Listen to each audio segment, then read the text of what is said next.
Good morning students. आप लोगों के बहुत डिमांड पे मैंने क्लास 11th की केमिस्ट्री की सीरीज़ आप लोगों के लिए शुरू की है।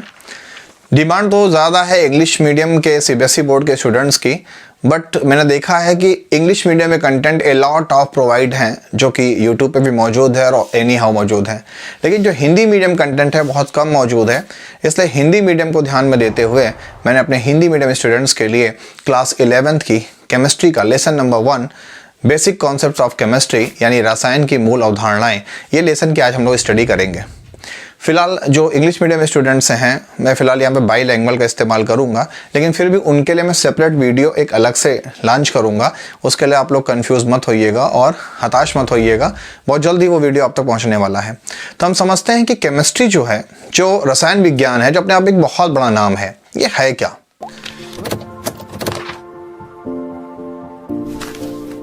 तो भाई रसायन विज्ञान की वो शाखा होती है जिसके अंतर्गत हम किसी भी रासायनिक पदार्थों के गुण धर्मों का अध्ययन करते हैं, जिसके अंतर्गत हम यह समझते हैं कि कौन सा पदार्थ क्या करेगा, क्यों करेगा, कैसे करेगा।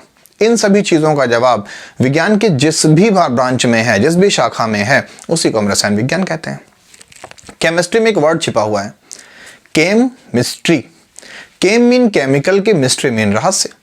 यानी केमिस्ट्री विज्ञान की वो शाखा है जिसके अंतर्गत हम किसी भी रसायन के रहस्य को समझते हैं। आपके मन में आएगा सर रहस्य कैसा? बहुत सिंपल सी बात है। बचपन से आपने सुना है कि अगर कहीं आग लग जाए तो उसमें पानी डाल दीजिए, लेकिन केमिस्ट्री एक ऐसी ब्रांच है साइंस की जिसमें उल्टा होता है कि कुछ ऐसी चीजें हैं जिनमें आग लगता है पानी डालने पर और आग बुझ जाता है मिट्टी का तेल डालने पर, केरोसिन ऑयल डालने पर। तो आपके दिमाग में ये बात आ सकती है कि क्या सर पागल हो गए हैं? तो जी नहीं, मैं एकदम होश और हवास से आपको बता रहा हूँ। सोडियम एक ऐसा पदार्थ है जिसको पानी मिलेगा, नमी मिल जाएगी, आग पकड़ लेगा, और उसकी आग सिर्फ मिट्टी के तेल से बुझती है। अब मान लो सपोज करो कि कहीं सोडियम की आग लग जाए, और अगर सोडियम की आग लग जाएगी तो आप क्या लेके दौड़ोगे? पानी। लेकिन अगर आप समझदार हो तो क्या लेके दौड़ोगे? केरोसिन ऑयल यानी मिट्टी का तेल। तो आग को छोड़ के लोग तुमको पकड़ लेंगे, नहीं जाने नहीं देंगे। क्यों? क्योंकि भाई अगर पानी में मिट्टी का तेल डाल दोगे, आग में मिट्टी का तेल डाल दोगे तो आग बढ़ जाएगी। लेकिन केमिस्ट्री में क्या है कि पानी डालने पर वो सोडियम की आग बढ़ जाएगी और मिट्टी का तेल डालने पर वो आग बुझ जाएगी। It is the mystery of chemical. यही है रसायन विज्ञान का रहस्य। यहाँ पर कौन सा एलिमेंट कब क्या कर सकता है ये हमें नहीं पता। जैसे Hg2Cl2 है और HgCl2 है, इनमें से एक जहरीला होता है और एक जहरीला नहीं होता, जबकि दोनों के पास क्या है? Hg है और क्लोरीन है। इसलिए केमिस्ट्री के लैब में हमें कभी भी खिलवाड़ नहीं करना है, इस बात को आप हमेशा के लिए ध्यान रखिएगा। तो हम समझते हैं कि विज्ञान क्या, रसायन विज्ञान जैसे आज हमारे दिमाग में होगा कि मॉडर्न एज आज है तो हम लोग केमिस्ट्री के बारे में जानते हैं। रसायन विज्ञान की जो उत्पत्ति है ये बहुत प्राचीन है। हमारे जो वेद थे, यजुर्वेद है, अथर्ववेद है, इनमें भी रासायनिक पदार्थों के उल्लेख मिला है। जो हमारे प्राचीन ऋषि थे उन लोगों ने भी अपनी उन कृतियों में, अपने लेखों में कई तरह के केमिकल्स का इस्तेमाल किया है, कई तरह के केमिकल्स का उल्लेख उनकी कृतियों में मिलता है। कहते हैं जो सबसे बड़े साइंटिस्ट थे वो कौन थे? ये आपके श्री कृष्ण जी थे, क्योंकि उनकी जो भी बातें थी वो साइंटिफिकली अप्रोच से रिलेटेड थी। उन्होंने ही मास ऑफ एनर्जी कंजर्वेशन दिया, लॉ ऑफ मास कंजर्वेशन दिया। भाई उन्होंने कहा कि आत्मा अजर अमर है, वो ना तो मरती है ना तो उत्पन्न होती है, केवल एक रूप से दूसरे रूप में बदलती है। और लॉ ऑफ मास कंजर्वेशन यानी हिंदी में द्रव्यमान संरक्षण का नियम या ऊर्जा संरक्षण का नियम क्या कहता है कि ऊर्जा ना तो उत्पन्न की जा सकती है ना तो नष्ट की जा सकती है, केवल इसे एक रूप से दूसरे रूप में परिवर्तित किया जा सकता है। तो ये सिद्धांत, ध्यान दो, गीता के उस सिद्धांत से मैच करता है कि नहीं करता? तो यानी कि हम यहाँ पर आपको धर्मशास्त्र नहीं पढ़ा रहे हैं, आपको यह समझाने की कोशिश कर रहे हैं कि रसायन विज्ञान एक बहुत प्राचीन शब्द है और आदिकाल से हमारे ऋषि मुनियों ने या जो भी लोग धरती पे थे वो रासायनिक का अध्ययन करके तरह तरह के उन्नत करने के बारे में सोचते थे। अगर हम पॉइंट वाइज देखना चाहें तो वैदिक साहित्य के अनुसार ब्रह्मांड पृथ्वी, जल, अग्नि, वायु तथा आकाश से बनी है, जिसको आपने सुना है पंच तत्व से बना शरीरा। तो वैदिक साहित्य हमारा ये कहता है कि जो भी ब्रह्मांड है या ब्रह्मांड में जितनी भी चीजें हैं, चाहे वो लिविंग बीइंग हो, चाहे वो नॉन लिविंग बीइंग हो, सजीव हो या निर्जीव हो, वो पृथ्वी, जल, अग्नि, वायु और आकाश से मिलकर बना है। ये भी क्या है? केमिस्ट्री का ही तो पार्ट है। फिर यजुर्वेद जो कि प्राचीनतम वेदों में से है, तो प्राचीनतम वेदों में से Fe यानी लोहे का, Au यानी सोने का, Cu यानी कॉपर का, Pb यानी लेड सीसा और Sn यानी टिन का जिक्र मिलता है। आप यजुर्वेद को उठा के देख सकते हैं। तो यानी कि उस वक्त में भी, उस कालखंड में भी रसायन विज्ञान के प्रति हमारे ऋषि मुनि और उस काल के लोग सजग थे और वो लगातार रासायनिक पदार्थों की खोज में लगे रहे। अथर्ववेद ये भी एक प्राचीन वेद है। इसमें भी Cu यानी तांबा, Fe यानी लोहा और Au एल्युमिनियम व Sn यानी टिन का वर्णन मिलता है। और आपने सुना भी होगा कि आदि मानव आदि काल में लोहे के हथियार लेके चलते थे, पत्थर के हथियार लेके चलते थे, वो अपने तीरों में जहर का इस्तेमाल करते थे। तो ये सब क्या है? ये सब रासायनिक पदार्थ ही तो हैं। तो हमें भ्रम है कि आज हमें रासायनिक विज्ञान की हमें जानकारी है। रसायन विज्ञान तो एक प्राचीन विज्ञान है, बस फर्क इतना है कि आज हम उसमें मॉडर्न कॉन्सेप्ट को लाके डाल दिए हैं, इसलिए हम उसमें एडवांस हो चुके हैं। ये हमारे कंपेयर में पीछे थे, बस ये हम कह सकते हैं। लेकिन उस काल की सारी इंफॉर्मेशन हमारे पास नहीं है, हम नहीं कह सकते। हो सकता है उस काल का रसायन आज के रसायन से बहुत ज़्यादा विकसित रहा हो। प्राचीन रसायनज्ञ सुश्रुत है। आपने सुना होगा मेडिकल MBBS में सबसे पहले पढ़ाया जाता है कि फर्स्ट सर्जरी किसने की थी? सुश्रुत ने की थी। क्लियर? तो ये क्या थे? एक बायोलॉजिस्ट भी थे और एक रसायन वैज्ञानिक भी थे। ये भागवत, वृंदा, चक्रपाणी सब ऋषियों के नाम हैं। सागंधर, कौटिल्य, नागार्जुन, भिक्षु, गोविंद, ये सब के सब क्या थे? ये सब प्राचीनतम रसायनज्ञ हैं। यानी प्राचीन काल में इन्हीं सभी लोगों ने रासायनिक पदार्थों पर खोज शुरू की थी। इन्होंने ही रासायनिक पदार्थों का अध्ययन शुरू किया था। इन लोगों ने कई तरह के पेय पदार्थ जिनसे एनर्जी मिलती थी, ताकत मिलती थी, जिसको ये अमृतपान कहते थे, वो भी बना हुआ था। आपने अगर याद हो या थोड़ी बहुत माइथोलॉजी ने धर्मशास्त्र की आपको इन्फॉर्मेशन हो तो आपने सुना होगा समुद्र मंथन। समुद्र मंथन में याद हो तो अमृत निकला था, विष निकला था। अमृत क्या है? एक केमिकल है। और विष क्या है? एक केमिकल है जिसको आज हम पॉइजन के रूप में जानते हैं। एल्केमिस्ट्स इन्होंने 350 से 1500 ईस्वी में अमृत व पारस पत्थर की खोज में इन्होंने अपनी पूरी जिंदगी गुजार दी। ये एक ऐसे लिक्विड के बारे में खोज रहे थे जिसको पीने से इंसान कभी मरता नहीं है और हमेशा युवा बना रहता है। और ये एक ऐसे पत्थर के बारे में खोज रहे थे जिस पत्थर को छूने से बाकी सारी चीजें सोने में बदल जाती हैं। तो उसको हम अल्केमिस्ट काल भी कहते हैं। उस काल में सिर्फ दो चीज़ों की खोज हो रही थी, एक अमृत की और दूसरी पारस पत्थर की। तो सोचो कि 350 से 1500 ईस्वा पूर्व यानी ईस्वी से पहले तब ये रसायन विज्ञान के बारे में खोज रहे थे। आज हम 21वीं सदी में हैं तो हम कौन सा बड़ा काम कर रहे हैं? 1500 से 1600 ईस्वी का समय लेट्रो रसायन काल कहलाता है। इस रसायन काल में गैसों का अध्ययन हुआ। आज हम जितनी भी मेजॉरिटी ऑफ गैसेस के बारे में समझते हैं, उस चीज़ की नींव यानी गैसों के डिस्कवरी की नींव इस इलेक्ट्रोकेमिस्ट्री काल में पड़ी थी, जो कि 1600 ईस्वी से 1500 से 1600 के बीच में चला था। 1774 सोचो 1774 में जोसेफ प्रिस्टले ने ऑक्सीजन की खोज की और इन्होंने ये बात बताई कि ऑक्सीजन किसी भी चीज़ के दहन के लिए ज़रूरी है, जो कि बाद में प्रामाणिक और आज तक माना जाता है कि for the burning of any substance the oxygen is most requirement. यानी without oxygen there is no burning. बिना ऑक्सीजन के दुनिया में कोई भी चीज़ जल ही नहीं सकती है। लेवाइजर को हम आधुनिक रसायन का पिता कहते हैं, यानी फादर ऑफ मॉडर्न केमिस्ट्री, जो कि इसी 1774 के आसपास में इन्होंने केमिस्ट्री में गैसों को लेकर के बहुत ढेर सारी डिस्कवरीज और खोज की थी और उन्हीं कारण आज हम गैसों के बारे में इतनी बारीक जानकारियां रखते हैं। इसीलिए इनको हमने मॉडर्न फादर ऑफ केमिस्ट्री कहा था। नेक्स्ट पॉइंट है 1803 में डाल्टन का परमाणु सिद्धांत आया। क्लास 9th में आप लोगों ने डाल्टन का परमाणु सिद्धांत पढ़ा भी होगा। डाल्टन का परमाणु सिद्धांत आपको बताता है कि परमाणु गोलाकार होता है, इसके इतने पार्ट्स होते हैं, इसको हम टुकड़ों में नहीं तोड़ सकते फिलहाल, लेकिन आज ये कॉन्सेप्ट बदल चुका है क्योंकि हमें मालूम है कि जो हमारा परमाणु है वो प्रोटॉन, इलेक्ट्रॉन, न्यूट्रॉन से बना होता है, यानी परमाणु को तोड़ा जा सकता है। फिलहाल इस पर डिस्कशन आगे करेंगे। फिर 1869 में मेंडलीफ ने अपनी आवर्त सारणी दे दी। मेंडलीफ के टाइम तक 56 एलिमेंट्स मालूम हुए थे, उसके बाद 63 एलिमेंट थे। आज हमारे पास 124, 108, 114 एलिमेंट्स मालूम है हमें। तो जो मेंडलीफ ने अपनी आवर्त सारणी दी थी उसके अकॉर्डिंग तत्वों का जो अध्ययन था वो आसान हो गया। हम इजीली तत्वों की स्टडी कर सकते थे। तो क्या हुआ? रसायन विज्ञान में ग्रोथ डेवलपमेंट हुआ कि नहीं हुआ? फिर 1833 में फैराडे ने विलियन में विद्युत धारा के प्रवाह को समझाया।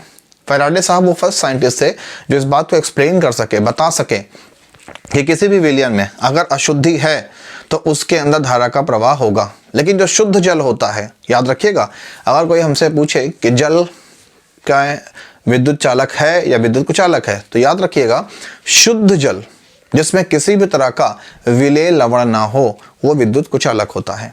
लेकिन जो अशुद्ध जल जो हम नल से, कुओं से, तालाबों से निकाल के पीते हैं, वो सभी जल अशुद्ध होते हैं। उनमें घुलनशील अवस्था में कैल्शियम, मैग्नीशियम मौजूद होते हैं, इसलिए वो विद्युत चालक होते हैं। ये बात किसने समझाई थी? फैराडे साहब ने समझाई थी। 1881 में आर्हेनियस ने आयनन सिद्धांत दिया था। इन्होंने बताया था कि जो जल होता है वो H+ OH- में ब्रेक होता है, अम्ल जो होते हैं वो H+ और माइनस में ब्रेक होते हैं, क्षार जो होते हैं वो प्लस और OH- में ब्रेक होते हैं। तो इसी को बोलते हैं आयनन सिद्धांत, जो आज भी आप पढ़ते हो, आर्हेनियस की आयनाइजेशन थ्योरी, यानी आर्हेनियस का आयनन सिद्धांत। आप इसमें ब्रॉन्स्टेड लोरी का भी सिद्धांत पढ़ते हैं और लुईस का भी सिद्धांत पढ़ते हैं। 1886 में गोल्डस्टीन और रदरफोर्ड ने प्रोटॉन की खोज की थी। इन्होंने क्या किया था कि इन्होंने एक विद्युत विसर्जन नलिका ली थी, जैसे आप ट्यूबलाइट मान लीजिए, और उसमें इन्होंने हाई वोल्टेज डाला था।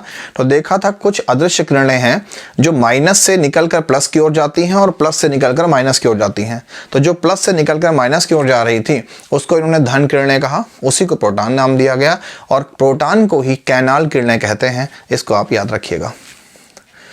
1896 में जे टॉमसन ने इलेक्ट्रॉन की खोज की, और टॉमसन साहब ही वो पहले वैज्ञानिक थे जिन्होंने परमाणु का सिद्धांत दिया था। इनके परमाणु के सिद्धांत को हम तरबूज मॉडल या वाटरमेलन कॉन्सेप्ट के नाम से जानते हैं। बाद में माना नहीं गया था, लेकिन सबसे पहले परमाणु सिद्धांत देने का श्रेय इन्हीं को जाता है। 1932 में जेम्स चैडविक ने न्यूट्रॉन की खोज की थी। तो इस समय तक जो डाल्टन का परमाणु सिद्धांत था वो ब्रेक हो चुका था। डाल्टन साहब ने कहा था कि परमाणु एक अविभाज्य कण है, जबकि इन लोगों ने अपनी खोजों से इस बात को प्रूव कर दिया कि परमाणु इलेक्ट्रॉन से, प्रोटॉन से, न्यूट्रॉन से मिलकर बना होता है, यानी परमाणु से भी छोटा कुछ होता है, और वो क्या है? इलेक्ट्रॉन, प्रोटॉन और न्यूट्रॉन। और अभी आप भी जान रहे हो कि बस इलेक्ट्रॉन, प्रोटॉन, न्यूट्रॉन से परमाणु बना होता है, लेकिन जब हम हायर क्लासेस में जाएंगे तो neutrino, anti neutrino, meson, positive meson, negative meson, इन सब के बारे में पढ़ेंगे। यानी इलेक्ट्रॉन, प्रोटॉन, न्यूट्रॉन से भी छोटा कुछ होता है। 1913 में मोज़ले ने परमाणु क्रमांक को किसी पदार्थ का मूल लक्षण माना था, और जब मोज़ले का रूल आया तो मेंडलीव साहब ने अपनी जो पुरानी पीरियोडिक टेबल यानी आवर्त सारणी थी, जिसमें इन्होंने तत्वों को परमाणु भार के क्रम में रखा था, उस पीरियोडिक टेबल को, उस आवर्त सारणी को हटा करके परमाणु क्रमांक के आधार पर एक नई आवर्त सारणी दी थी, जिसको आज भी हम मॉडर्न पीरियोडिक टेबल या आधुनिक आवर्त सारणी कहते हैं। और उस आवर्त सारणी में मेंडलीव ने तत्वों को परमाणु क्रमांक यानी एटॉमिक नंबर के बढ़ते हुए क्रम में रखा था, जिसमें कि आवर्तों की संख्या यानी पीरियड्स कितने थे? 7, और वर्ग कितने थे? 18 थे। फिलहाल आवर्त सारणी स्टडी नहीं कर रहे हैं यहाँ पर हम। मैडम क्यूरी ने रेडियम की खोज की थी। मैडम क्यूरी और इनके हस्बैंड पियरे क्यूरी ने रेडियम की खोज की। रेडियम एक रेडियो एक्टिव पदार्थ है जो एक नया क्रांतिकारी एज लेकर के आया, जिसमें हम लोगों ने परमाणु बम की तरफ कदम रखा, नाभिकीय विज्ञान की तरफ कदम रखा। लेकिन अफसोसजनक बात यह है कि मैडम क्यूरी और इनके पति पियरे क्यूरी दोनों की डेथ रेडियम के रेडिएशन से ही हुई थी। सन 2000 में नाभिकीय खोज शुरू हुए, जिसमें हम लोगों ने न्यूक्लियर रिएक्टर्स, न्यूक्लियर वेपन्स के बारे में सोचना शुरू किया, और इसमें तत्कालीन जो वैज्ञानिक थे हमारे, for example APJ Abdul Kalam Azad साहब, जो कि परम आदरणीय हैं, उन्होंने भारत के मिसाइल योजना को साकार किया, अंतरिक्ष योजना को साकार किया। और सन 2004 में अंतरिक्ष प्रोजेक्ट आया, जिसमें विक्रम साराभाई, जो कि भारत के अंतरिक्ष विज्ञान के जनक कहलाते हैं, तो विक्रम साराभाई, बालकृष्ण भट्ट जी और प्लस APJ अब्दुल कलाम आज़ाद साहब, इन सब ने मिलकर के भारत को नई ऊंचाइयों पर पहुंचाया। तो ये था हमारे लिए केमिस्ट्री का इतिहास, जो हम आज सोचते हैं कि सिर्फ हमें रासायनिक विज्ञान आता है। रसायन विज्ञान आदिकाल से चला आ रहा है। अब हम धीरे धीरे स्टडी करते हैं कि रसायन विज्ञान में किसे हम तत्व कहते हैं, किसे हम यौगिक कहते हैं, किसे हम पदार्थ कहते हैं, ये कैसे होते हैं, कितने प्रकार के होते हैं, हम इनकी स्टडी करेंगे। अब हम समझते हैं कि रसायन विज्ञान की प्रमुख शाखाएं कौन कौन सी हैं, जिसको आप ब्रांचेस ऑफ केमिस्ट्री कह सकते हो। तो देखिए, रसायन विज्ञान की शाखाएं तो बहुत ढेर सारी हैं। ऑटोमोबाइल केमिस्ट्री है, या रेडिएशन केमिस्ट्री है, न्यूक्लियर केमिस्ट्री है, बहुत सी केमिस्ट्री है। लेकिन चूंकि क्लास 11th के अकॉर्डिंग हम जिन जिन रसायनों का अध्ययन करेंगे, उसमें पहला आता है अकार्बनिक रसायन। अकार्बनिक रसायन, जिसको हम इनऑर्गेनिक केमिस्ट्री कहते हैं।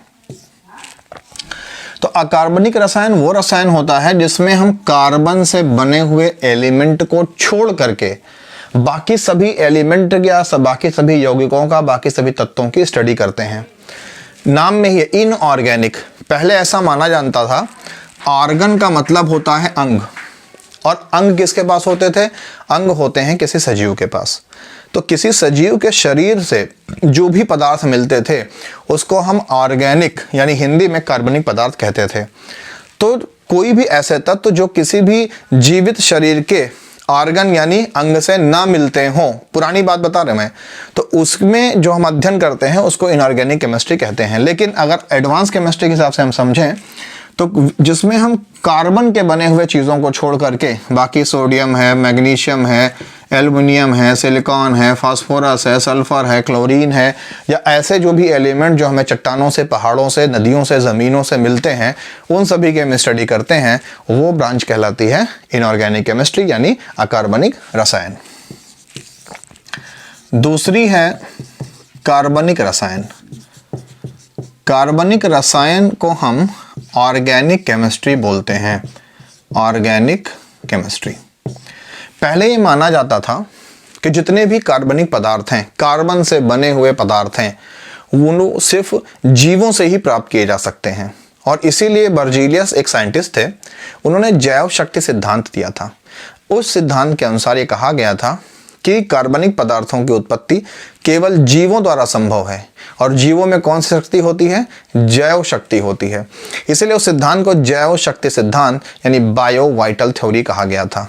लेकिन इन्हीं के शिष्य, किसके? बर्जीलियस के शिष्य वोलर ने प्रयोगशाला में अमोनियम साइनेट को गर्म करके यूरिया का निर्माण किया था, और उन्होंने बताया कि जो भी ऑर्गेनिक सब्सटेंस हैं यानी कार्बनिक पदार्थ हैं, इनको सिर्फ जीवित कोशिकाओं से ही प्राप्त नहीं किया जा सकता, बल्कि प्रयोगशाला में बनाया भी जा सकता है। इस तरह से जैव शक्ति सिद्धांत का खंडन हुआ था। लेकिन आज के समय पे ये बात नहीं है। आज के समय पे कहना ये है कि कार्बन के बने हुए जितने भी यौगिक होते हैं, जिनमें कार्बन मेनली होता है, उनकी स्टडी हम रसायन विज्ञान के जिस भी शाखा में करते हैं, उसी को हम कार्बनिक रसायन या ऑर्गेनिक केमिस्ट्री कहते हैं। जैसे आपने नाम सुना होगा, methane, ethane, propane, butane, pentane, hexane, heptane, alcohol, ether, oic acids, carboxylic acids, इस तरह से जो भी आपने सुना है। तो जो मेन बात यह है कि कार्बन से बने हुए पदार्थों का अध्ययन रसायन विज्ञान के जिस ब्रांच में करते हैं, वही ऑर्गेनिक केमिस्ट्री या कार्बनिक रसायन कहलाता है। आप अपनी बुक उठा के देख लीजिएगा, आपको कार्बनिक रसायन वाली बुक, जिसको आप सेकंड बुक कहते हो, उसमें सिर्फ कार्बन के बारे में ही पढ़ना है या कार्बन से बनी हुई चीज़ों के। तीसरी है फिजिकल केमिस्ट्री। इसको हम बोलते हैं भौतिक रसायन। तो भौतिक रसायन विज्ञान की वो शाखा है, यानी रसायन विज्ञान की वो शाखा है जिसके अंतर्गत हम किसी भी पदार्थ के गुण और धर्मों को पढ़ते हैं। गर्म करने पर क्या होता है, वो उबलता कैसे है यानी क्वथनांक उसका क्या है, गलनांक उसका क्या है, पानी में कैसे घुल जाता है, पानी में क्यों घुल जाता है, कैसे आयनों में टूट जाता है। तो जितने भी भौतिक गुण हैं उनकी, और याद रखिएगा भौतिक गुण वो गुण होते हैं जिनको हम अपनी संवेदी अंगों से देखकर, सुनकर, सूंघकर, चखकर, छूकर जान सकते हैं, वो सभी गुण कहलाते हैं भौतिक गुण। और रसायन विज्ञान के जिस भी ब्रांच में हम पदार्थों के भौतिक गुणों का अध्ययन करते हैं, उसी को हम फिजिकल केमिस्ट्री यानी भौतिक रसायन कहते हैं। इसके अलावा जो है कृषि रसायन है, विज्ञान है, या औषधीय रसायन है, न्यूक्लियर केमिस्ट्री है, ये सब एक अलग ब्रांचेस हो गई। जो आपके काम की है वो 3 ये ब्रांच मुख्य हैं। तो उम्मीद करता हूँ कि क्लास 11th के केमिस्ट्री लेसन 1 के केमिस्ट्री की जो इतिहास है, रसायन विज्ञान का जो इतिहास है और रसायन विज्ञान की जो मुख्य शाखाएं हैं, ये आपको पूर्णतः समझ में आई होंगी। अब हम आगे नेक्स्ट वीडियोस में इस लेसन के सभी पॉइंट्स की पॉइंट बाय पॉइंट स्टडी करेंगे, बने रहिएगा मेरे साथ में।